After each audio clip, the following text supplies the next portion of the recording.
Assalamualaikum warahmatullahi wabarakatuh.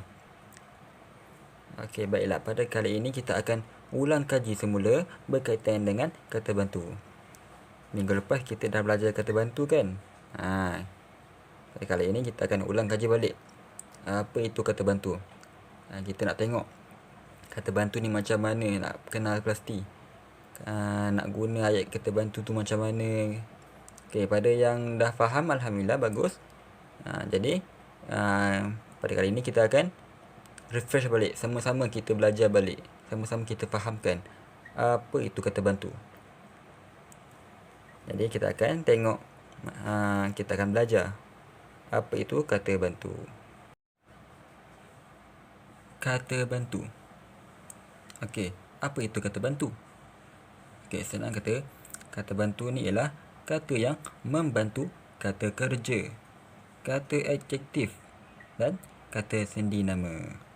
Ada yang tertanya-tanya kan, Ustaz, penting ke kata bantu ni? Penting ke kata bantu ni kalau kita nak belajar? Penting ke kata bantu ni kalau kita nak buat dalam penulisan? Dah tentunya lah penting. Cuba bayangkan, bayangkan kalau kita tak guna ataupun kita tak belajar kata bantu ni. Bayangkan kalau kita tengok atlet tengah berlari. Kita nak kata contoh macam ni. Ush, laju atlet tu berlari. Ataupun kita minum air panas. Panas hari ni. Macam tak kena kan? Kan kalau bagus, kan kalau lagi cantik kalau kita ada kata bantu. Contoh atlet tadi. Ush, laju sungguh atlet tu berlari. Ataupun air panas tadi. Wih, panas betul air ni. Sebab itulah pentingnya kita belajar kata bantu ni. Poin yang kedua. Kata bantu hadir sebelum kata kerja, kata kerja adjektif dan kata sendi nama. Okey, contoh dia. Okey. Sedang berlari. Okey, untuk kata kerja sedang berlari. Okey, belum. Contoh dia. Contoh untuk kata adjektif, belum panas. Nampak tu? Belum panas. Belum tu kata bantu. Panas tu adjektif lah. Okey, kata bantu untuk makin. Okey, kata sendi dia ke. Nampak tu? Dia sebelum kan? Sebelum kata sendi. Makin ke hadapan. Kita tak kata ke hadapan makin. Tak ada katanya tu. Dia mesti sebelum. Dia mesti sebelum kata sendi, sebelum kata adjektif, sebelum kata kerja. Macam itulah. Makin ke hadapan, makin ke belakang. Itu saja. Kemudian kata bantu ni kita dah tahu kan, terbahagi kepada apa? Terbahagi kepada 2 ke 3? 2, iaitu kata bantu ragam dan kata bantu aspek. Okey, kita tengok dulu kata bantu ragam.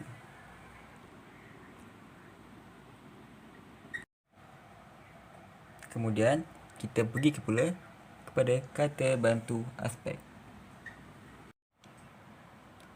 Kata bantu aspek pula dia lebih kepada menuju suasana perbezaan masa. Okey, yang kedua iaitu kata bantu aspek. Kata bantu aspek macam biasa juga, macam kita belajar minggu lepas. Ada 3. Masa kini, masa lampau, masa hadapan. Okey, masa kini. Masa kini ni, okey, senang cerita dia lebih kepada waktu sekarang. Contoh macam sekarang lah. Waktu sekarang. Iaitu, apa contoh kata dia? Sedang, masih, mula. Okey, contoh ajak dia. Apa contoh ajak dia? Yang kita dah ajar. Sedang. Saya sedang membaiki basikal. Ataupun dia masih berdiri di situ. Kalau macam mula, saya baru mula mengayuh. Ada juga muallim perasan ada yang tambah kata imbuhan bermula. Tak boleh. Kita tak boleh tambah imbuhan bermula, tak boleh. Kita kalau nak buat ayat untuk kata bantu aspek masa kini ni kan, tak kisahlah. masa lampau ke apa, tak boleh tambah imbuhan. Maksudnya kita kena guna betul-betul ayat dia lah, tak boleh tambah imbuhan. Kalau macam mula tu, kita buat ayat. Contoh apa ayat dia? Macam tadi lah. Saya baru mula mengayuh. Okey, yang kedua, masa lampau. Okey, masa lampau ni nak senang ingat dia apa? Senang kata semalam. Okey, benda semalam, benda yang dah lepas. Contohnya pernah, telah, sudah, baru. Okey, kalau pernah, contoh macam saya pernah makan di restoran itu. Maksudnya benda yang dah lepas lah. Saya pernah makan di restoran itu. Kalau sudah, saya sudah makan. Ataupun kalau telah, apa telah? Saya telah membaca buku tadi. Okey, masa hadapan. Okey, masa hadapan. Okey, senang cerita dia apa dia? Nak kena ingat. Benda yang akan berlaku. Benda yang akan berlaku lah. Okey, apa ayat dia? Ada dua je. Akan, belum. Okey, kalau akan contoh macam ayat dia, saya akan berlari sekuat hati. Maksudnya dia tak berlari lagi, tapi akan berlari. Maksud macam tu lah. Saya akan berlari. Kalau belum, saya belum melakukannya. Contoh ayat dia, saya belum melakukannya. Itulah untuk kata bantu untuk masa hadapan. Kata bantu ragam, dia menerangkan tentang perasaan yang berkaitan dengan perbuatan. Okey, kata bantu ragam. Kata bantu ragam ada 3 lah, iaitu hendak melakukan. Maksudnya kita guna macam kita nak sesuatu tu berlaku, ataupun kita nak sesuatu tu, ataupun kita nak buat sesuatu tu. Okey, yang kedua, mesti melakukan. Maksudnya kita guna ayat ni untuk kita kena juga buat. Nak senang kata lah, senang kata kita nak buat, kita kena juga buat sesuatu perkara tu. Senang kata. Yang ketiga, akan melakukan. Maksudnya kita mampu melakukan sesuatu tu. Okey, yang pertama, hendak melakukan, iaitu hendak, mahu, enggan. Okey, contoh satu ayat dia. Saya hendak pergi ke sekolah. Kan senang je kan? Okey, yang kedua, contoh kata bantu untuk mesti melakukan, iaitu patut. Contohnya okey, kita guna untuk patut. Okey, Lee patut memenangi pertandingan itu. Kan, Lee patut memenangi pertandingan itu. Contoh satu ayat. Okey, contoh ayat untuk melakukan. Ada 3 je. Apa dia?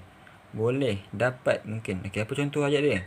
Contoh yang kita boleh buat, saya boleh makan aiskrim itu. Saya boleh makan aiskrim itu. Okey, kita pergi pula kepada kesalahan penggunaan kata bantu.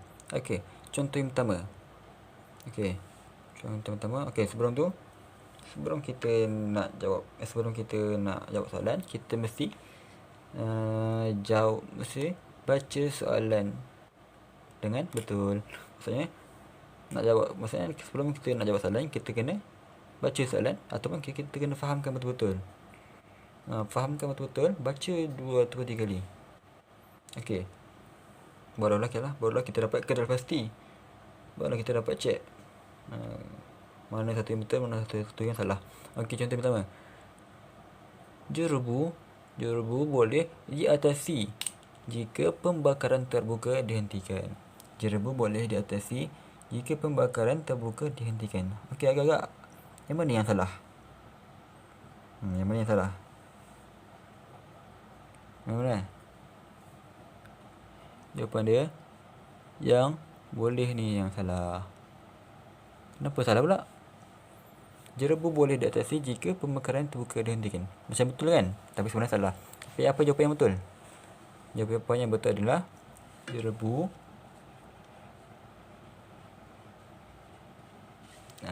jerebu dapat diatasi jika pembakaran terbuka dihentikan. Maksudnya ini kata ganti pula. Kata bantu untuk aspek kan?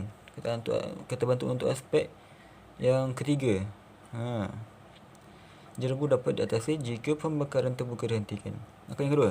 Saya dan keluarga belum makan di kedai makan itu nanti.